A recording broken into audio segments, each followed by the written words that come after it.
The second type of striving. Strive and you will abound in every good work. I keep saying the word strive because I consider it the right solution. We all love God, we all have faith, we are all baptized, and we all are inside the church by God's grace. Good. So all of us might go to heaven and our names are written in heaven. But we have to strive. We have to work hard. We will abound in every good work.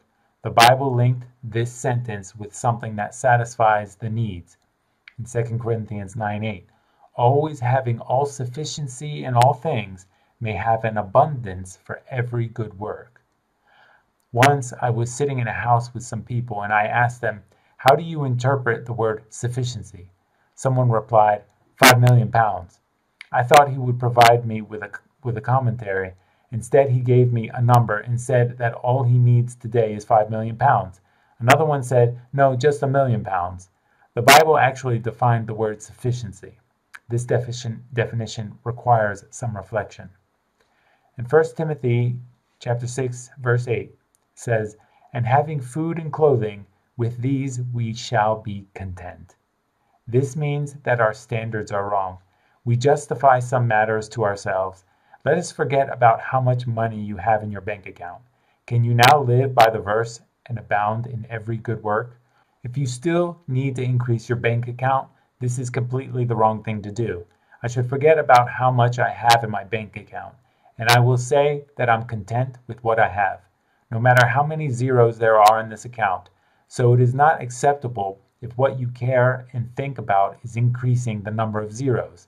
This means that you are definitely on the wrong path. What is the simple thing to understand here?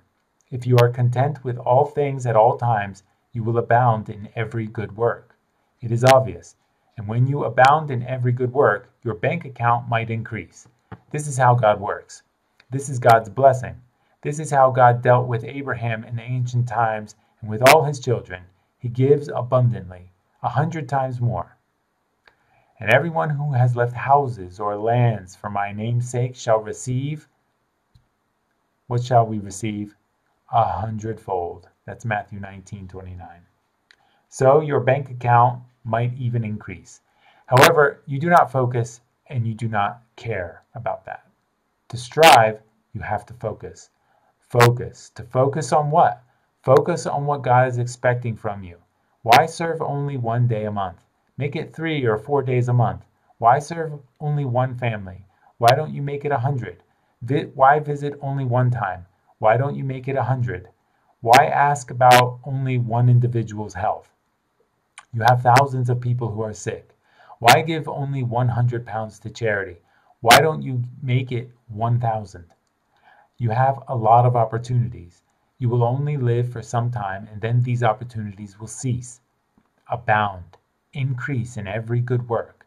This requires some effort, psychological effort, to get out of your comfort zone. We programmed ourselves under the idea that we are doing our best. This is psychologically wrong. We give the tithes. Great. We pray in the morning. Great. Actually, God is expecting every heart. He's expecting every day. He's expecting all the life. But you put yourself in a certain box and lock the door. The idea of striving has escaped you. Striving means increase all the time. Striving means to abound with humility for the sake of the service. What does that mean?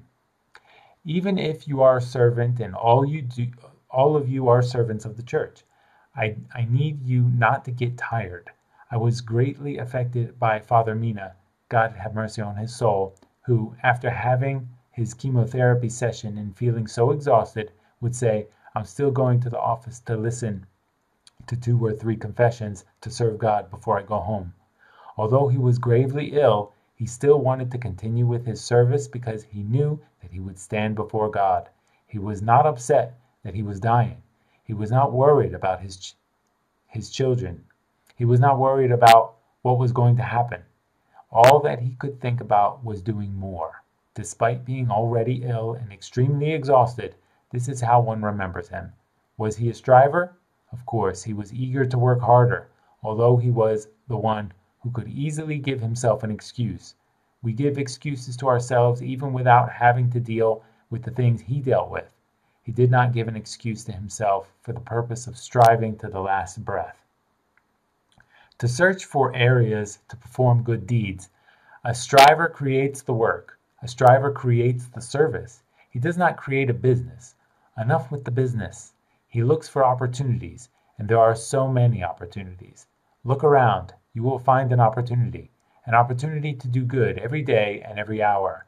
However, you squander all these opportunities because you do not strive. That's why you squander the opportunities.